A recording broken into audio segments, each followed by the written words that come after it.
Welcome back. In this video, we're going to create our own user control and we're going to look at delegates and events because as you can see here, I have buttons and let's say I get 100 and I add more to that, then I see that I get this pop-up saying maximum value reached, and the other way around, if I have a value that is less than 0, then the minimum value reached pop-up will appear. And we're going to use delegates and events for this, so let's get started. Therefore, let's go ahead and create a new project, a WPF app, and I'm going to call this one delegates and events demo. So let's first of all create a new user control. And here I'm going to add a new item. You could use an extra folder where you put your user controls, but in this case, we only have one user control. So I'm just going to create it directly in the root folder. Okay, so user control, I'm going to call this one value UC standing for user control. Okay, so what I'm going to have in this user control is basically just going to be a stack panel, which itself has a stack panel inside of it. So the first one will have the default orientation of vertical and the other one will have the orientation of horizontal. Okay, so what I want to have is I want to have two buttons which are next to each other. Okay, so I'm going to put those two in this stack panel where they are next to each other. So one will just say +10, the other one will say -10, and we're going to assign events to them as well. Okay, so this click event will say plus button click and the other one will say minus button click. Okay, and we will need to set those up. So if you go to the code behind here, you will need to set those two events up. You can do so by creating a new event handler. I'm going to call it like so and make sure that I call it like this also in the code behind. And then I'm going to do the same thing for this other button here. Create a new event and then just replace this one here as well. Okay, so now I have these two events and the two buttons, which will be +10 and -10. And then I'll have a border underneath, which means just outside of the stack panel, I'm just going to create a border here like so. And this border will have a width of 160 pixels, as well as it will have a thickness of 2, and it will be black, aligned towards the left. Okay, so as the buttons have a height of 60 and a width of 80, basically it's going to be twice the width of a button, which means it will be as big as the two buttons. So that's what this border will be like.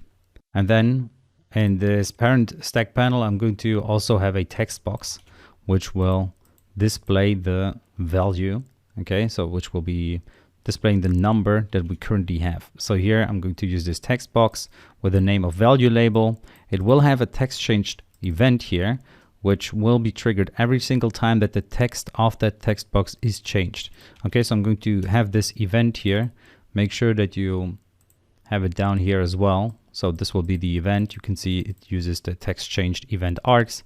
The sender is still going to be an object, very default. It will have the width of the whole screen, so to speak. And what I want this to do is I wanted to make sure that it aligns towards the left-hand side. So in order to achieve that, you can use horizontal alignment and assign it towards the left, and then it will be on the left-hand side. Okay, so it will be towards the left of this user control, and that is basically the user control that we get here. As you can see here at the top, basically the two buttons, a border, and then the text box. All right, and now in order to display this user control inside of my main window, I'm going to put it into this stack panel that I'm going to use here.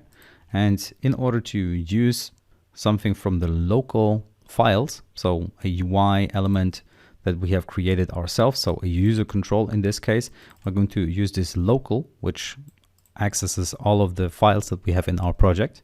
And we can just say local : and then use our value UC, which is our user control. Okay, and this will now put our user control into this main window. Okay, and I'm going to give it a property here of horizontal content alignment towards the center so that the user control will be centered. And then I'm going to give it a name so that I can access it. Okay, so here the name will be something like value controller, because that's what it is controlling. It's controlling the value that we have entered in there.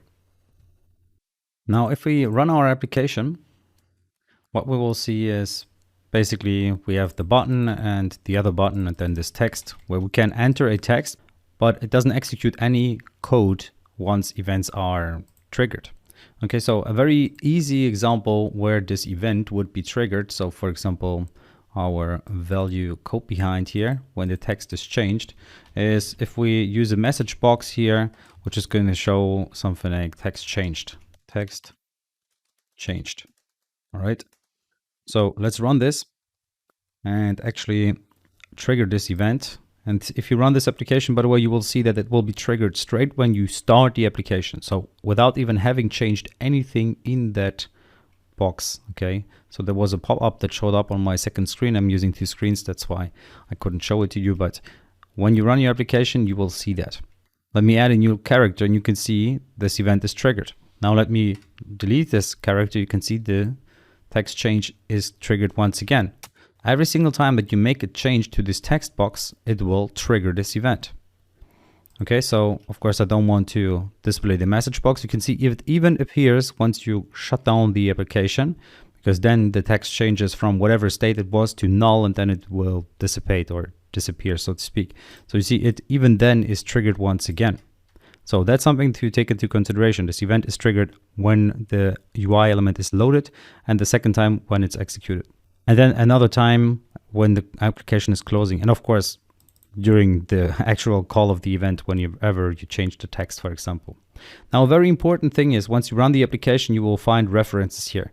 Before that, they weren't there because I changed the name of them, I believe. But overall, what happens is that this method has a reference, even though we never called this method.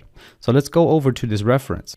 Let's actually look at it. You can see that there is this value GICS file. It has auto-generated code where it generates this code for us. So let's go to this file and look at it. Okay, so this is where the code is created. So this is why our class is just a partial class.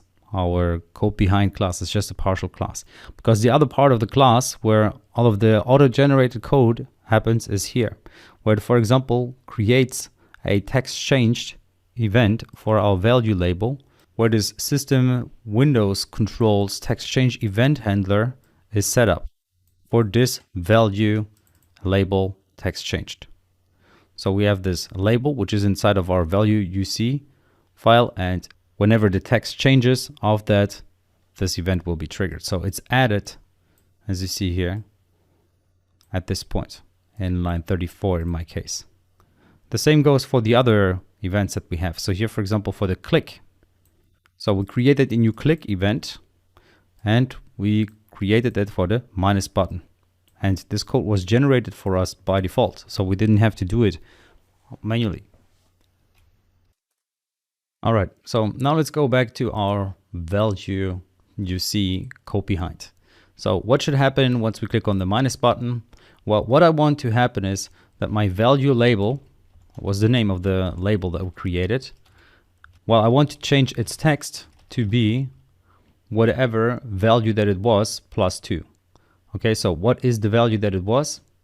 Well, we can parse the value that it gave us into an integer by using the int32 parse method, and we get the value label dot text here.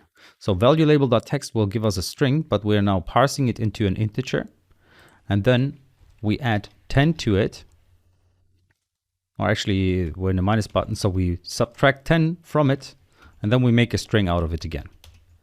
Okay, so here we get a string. This will give us a string. We parse it into an integer, then we do the subtraction, and then we make an integer out of it again, and we assign it to the value label back. So we get it from the value label text.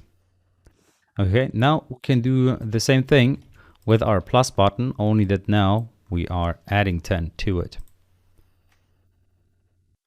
So until this point, it's quite easy. We can even run the application. This should work. Okay, so let's change this. You can see